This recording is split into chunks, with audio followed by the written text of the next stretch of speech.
This is where the story stops being just about tennis and turns into something much bigger. Identity, culture, and timing all colliding at once. Because what you're describing isn't just a hot streak from Alexandra Eala. It's a national moment. And when someone like Jessica Soho is visibly moved by it, standing, applauding, reacting in real time, that amplifies everything. She's not just another face in the crowd. She represents credibility, history, and emotional connection for millions of Filipinos. So when she shows up not as a journalist, but as a fan, it signals something powerful. Backhand index pointing right, this matters beyond sport. That's rare. Most athletes rise through rankings first, then build emotional connection later. Eala's doing both at the same time. And that's why the reaction feels so intense, so immediate, so personal. Her journey explains a lot of it. Leaving the Philippines at 13 to train at the Rafa Nadal Academy isn't just a career move, it's a sacrifice story. It's distance, discipline, and years of grinding without global attention. Fans connect to that. They see the cost behind the success. Then comes the breakthrough moment, like that run at the Miami Open. Beating players like Madison Keys and Iga Swiatek back-to-back as a wild card doesn't just raise eyebrows, it forces belief. It turns potential into proof. And once that belief locks in, everything changes. Now, every match isn't just a match. It's a shared experience. A country tuning in. A diaspora showing up in stadiums. A journalist like Soho rising to her feet not because she has to, but because she feels it. But here's where it gets interesting, and where you should ask hard questions, like you said. Because this kind of rise comes with pressure that's easy to romanticize, but hard to carry. What happens when expectations outpace development? Can Eala keep evolving technically, while carrying emotional weight for millions? Does the Eala effect help her, or quietly add pressure in tight moments? This is the part most highlight reels skip. Because belief is powerful, but it can also become heavy. The good sign? From everything we've seen, she's not relying on hype alone. Her progression from ITF grind to WTA wins, from junior champion to beating top-tier players, shows structure behind the story. And that's crucial, because emotional momentum can open doors. But only game development keeps them open. What Jessica Soho represents in this story is belief. What the crowd represents is energy. What Eala still has to build, consistently, is sustainability at the top level. And if those three align, you're not just looking at a rising player, you're looking at a shift. So yeah, this is bigger than rankings right now. But the real test, the one that defines careers, is what happens after the breakthrough. When the story is no longer new, when the expectations stay but the novelty fades. That's where champions are made. And that's the next chapter everyone should be watching closely. There are moments in sports when something shifts. Not on the scoreboard, not in the rankings, but in the feeling around a player. And right now, that shift is happening around Alexandra Eala. It's no longer just about results. It's about presence. It's about what happens when she walks onto a court, whether it's in Madrid, Melbourne, or Miami, and suddenly, everything feels louder, heavier, more important. Because she's not arriving alone anymore. She's bringing a country with her. Think about that for a second.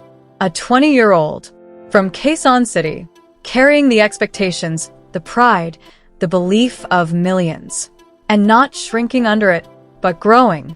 When Jessica Soho stood up in the crowd, applauding again and again, not as a reporter, but as a fan, it said something deeper than any headline ever could. This wasn't just media coverage. This was recognition, validation, a moment where a nation quietly said, "We see you, and we believe in you." Because what Eala is doing right now, it didn't happen overnight. It wasn't built on hype. It was built on sacrifice. At 13 years old, she left home, left comfort, left everything familiar, and went to train at the Rafa Nadal Academy in Spain. New country, new language, new life. Most players struggle just to adapt. She evolved. Years of grinding, quiet tournaments, long flights, empty stands, no spotlight, no guarantees, just work. And then came the breakthrough, the moment the world finally caught up. The run at the Miami Open. Wild card entry.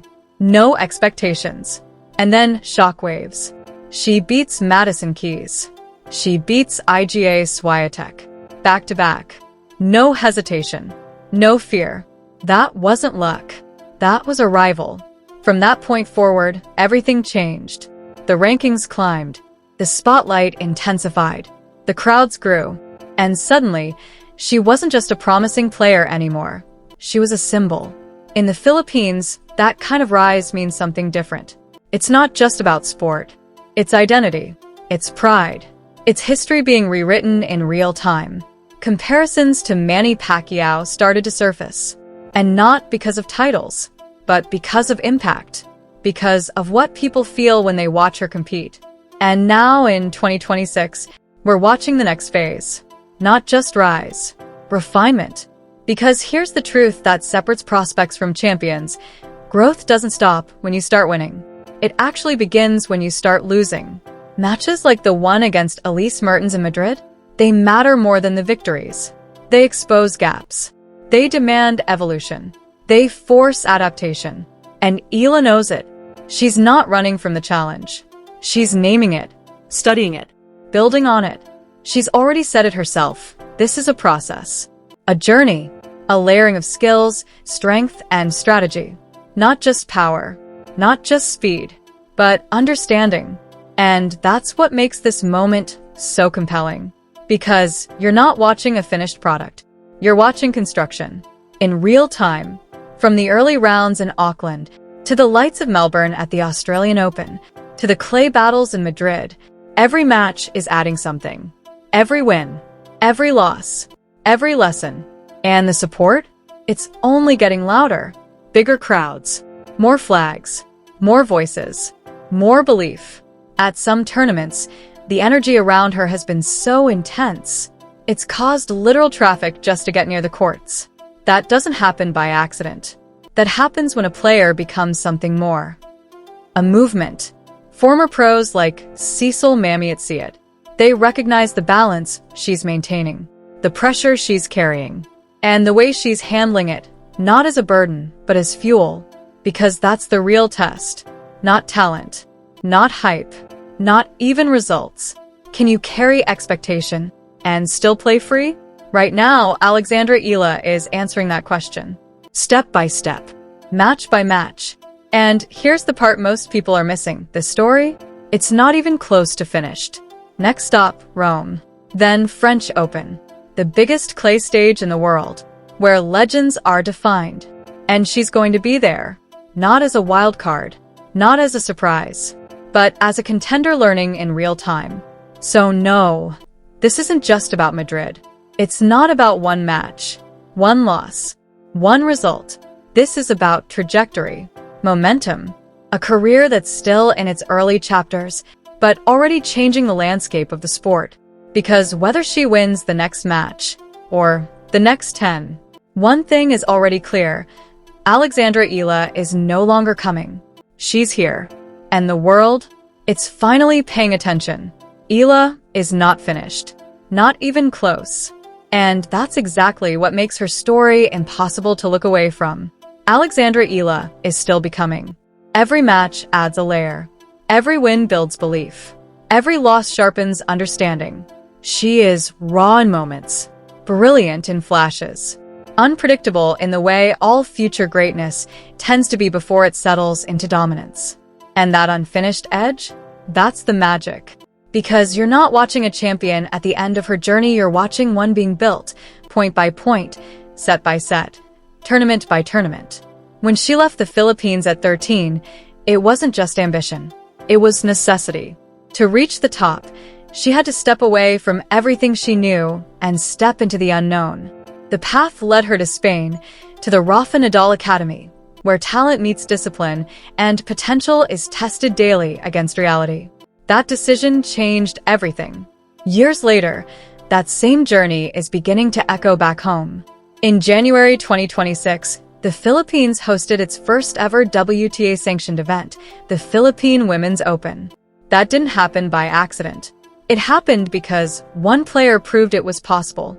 Because one player made the world pay attention. And when Jessica Soho stood and applauded courtside, it wasn't just admiration.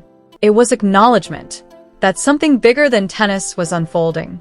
Because championships aren't only measured in trophies. They're measured in impact. In young girls picking up rackets for the first time. In packed courts thousands of miles from home. In flags rising in cities that once had no connection to the sport. That's what Eala is building. Not just a career, a movement. But the road ahead? It doesn't get easier. It gets harder, sharper, more demanding. From Madrid, the journey continues. To Rome. To Parma. And ultimately, to the biggest clay stage in the world, French Open. Roland Garros is different. It doesn't reward hype. It doesn't care about momentum. It demands endurance, precision, patience, and above all, growth. And when Eala steps onto that Paris clay, she won't arrive as a question anymore. She'll arrive as a presence. Because she's already proven she belongs. At the Miami Open, she showed the world she could beat the best. In Madrid, she showed the world she could learn from the best. And in between, she's been evolving. Quietly, relentlessly. Her run in Madrid didn't just live in singles. It carried into doubles too. With Zeynep Sonmez, something clicked. Not just tactics, not just positioning. Connection. A partnership built not in strategy sessions, but in real life. From their first meeting on the ITF circuit, to shared experiences on tour, to a 4-hour dinner the night before facing each other in Abu Dhabi. That's not normal in professional tennis. That's rare. And that kind of trust? It shows. In the way they move, the way they communicate, the way they fight for each other. Because in doubles, chemistry isn't a bonus. It's everything. And that's the broader truth of Eala's season. She's not just improving one part of her game. She's expanding all of it. Her baseline control, her tactical awareness, her emotional resilience. Every match is a lesson. Every opponent is a test. Every tournament is a step closer to something bigger. And that's why this moment feels different. Because it's no longer about whether she can reach the top. It's about how and when. Inside the Caja Magica, where the clay dust hangs in the air and momentum can flip in a single rally, she stood her ground. A 20-year-old, ranked inside the top 50, playing with the confidence of someone who knows she belongs. A year ago, that would have felt impossible. Now, it feels inevitable. So when you look at the losses, the tough scorelines, the hard lessons, you're not looking at setbacks. You're looking at construction. Because this story, it's not about perfection. It's about progression. And somewhere between Madrid and Paris, between pressure and belief, between expectation and execution, a champion is taking shape. Not fully formed, not yet complete, but undeniable. This is not the end of the story. This is the part where it starts to matter most. This is Alex Eala. And this is history in motion, not rushed, not staged, not for cameras. Just two players, two friends, sitting across a table, talking, laughing, understanding what the next day would demand from them. Because sometimes the most important moments in tennis don't happen on the court. They happen the night before. When Alexandra Eala and Zeynep Sonmez shared that 4-hour dinner in Abu Dhabi, they weren't building a double strategy. They were building trust. And that's something you can't fake when the pressure hits. So when they walked onto court 7 at the Caja Magica, it didn't feel like a new partnership. It felt like something already formed. Across the net stood experience. Chan Haoqing, a former world number 5 in doubles. Fanny Stoller, a proven top 30 presence. On paper, this was straightforward. The specialists control the match. The newcomers learn the lesson. And for 2 games, that's exactly how it looked. 0-2. A slow start. A few mistimed exchanges. A little hesitation. The kind of opening that confirms expectations. But then something shifted. Not dramatically. Not all at once. Subtle things. Better spacing. Cleaner communication. Sharper intent on the first ball. And then suddenly, everything changed. From 0-2 down, Eala and Sonmez didn't just recover. They took control. Rallies got shorter, but sharper. Returns came lower, more aggressive. Decisive. Every movement started to sync. Every decision started to align. And just like that, 6 straight games. 6-2. Set 1, gone. The script had flipped. Completely. What was supposed to be a routine win for experience turned into a lesson in chemistry. Because here's the truth about doubles at the highest level. You can have rankings. You can have titles. You can have years of experience. But if the connection isn't there, it shows. And on that court in Madrid, the connection on one side was undeniable. Alexandra Eala controlling from the baseline. Heavy, precise, fearless. Zeynep Sonmez at the net. Reading, reacting, finishing. No hesitation. No confusion. No second-guessing. Just instinct. And that's what made it dangerous. Because instinct doesn't wait. It doesn't calculate. It acts. For Chan and Stoller, the problem wasn't just the scoreline. It was the feeling. The sense that the match was slipping, not because of one big moment, but because of 100 small ones going the other way. Every tight exchange. Every 50-50 point. Every rally that could have turned things around Didn't. And that's how matches like this get away from you. Quietly. Completely. Because in a tournament built on pressure, on expectation, on structure, it wasn't experience that won the day. It was trust. Trust built off the court, carried onto it, and executed under pressure. And maybe that's the bigger story here. Not just the win, not just the scoreline, but what it reveals. Because partnerships like this, they don't just happen. They grow. Through shared moments, through mutual respect, through understanding that goes beyond tennis. And when that clicks, even the best teams in the world can feel it. Madrid was supposed to be another stop, another tournament, another test. Instead, it became something else. A statement. Not loud, not dramatic, but undeniable. Because now, the draw isn't just looking at rankings. It's looking at a team and wondering, how far can this go?